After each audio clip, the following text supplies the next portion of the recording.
नमस्कार मित्रांनो, आताच्या क्षणाची सर्वात मोठी बातमी समोर येत आहे। चला तर जाणून घेऊया काय आहे आजचा स्पेशल रिपोर्ट।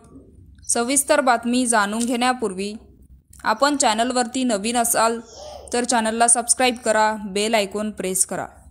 राजकारणातून एक मोठी बातमी समोर आली आहे। गेल्या काही दिवसापासून संशयाच्या भोवऱ्यात असलेले काँग्रेसचे देगलूर विधानसभा मतदारसंघातील आमदार म्हणजेच जितेश अंतापूरकर यांनी आपल्या पक्षाचा राजीनामा दिला आणि ते आता लवकरच भाजपमध्ये प्रवेश करणार असल्याची माहिती समोर आली। गेल्या काही दिवसापासून जितेश अंतापूरकर आणि काँग्रेसचे काही आमदार हायकमांडच्या राड्यामध्ये असल्याची चर्चा होती। तर विधान परिषद आणि राज्यसभा निवडणुकीत काँग्रेस पक्षाची काही मते फुटली होती।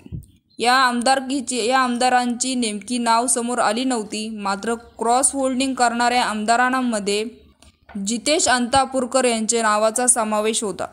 तर जितेश अंतापूरकर कधीही पक्षाची साथ सोडून महायुतीसोबत जातील अशी चर्चा सातत्याने राजकीय वर्तुळात रंगली होती।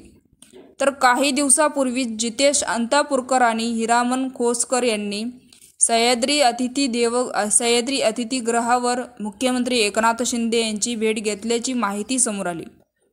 या भेटीविषयी जितेश अंतापूरकर यांनी विचारण्यात आलेल्या असता त्यांनी काँग्रेस पक्ष सोडण्याचे वृत्त फेटाळून लावले होते। तर मी माझ्या मतदारसंघातील शेतकऱ्यांच्या समस्याविषयी यांना भेटायला आलो होतो असं देखील त्यांनी म्हणाले। मात्र आता त्यांनी काँग्रेस पक्षातून राजीनामा दिल्याची माहिती समोर आली।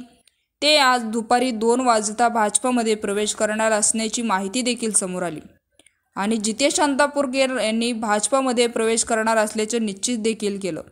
तर मित्रांनो, याविषयी आपलं काय मत आहे आम्हाला कमेंट बॉक्सच्या माध्यमातून नक्कीच कळवा। तूर्तास धन्यवाद। जय महाराष्ट्र।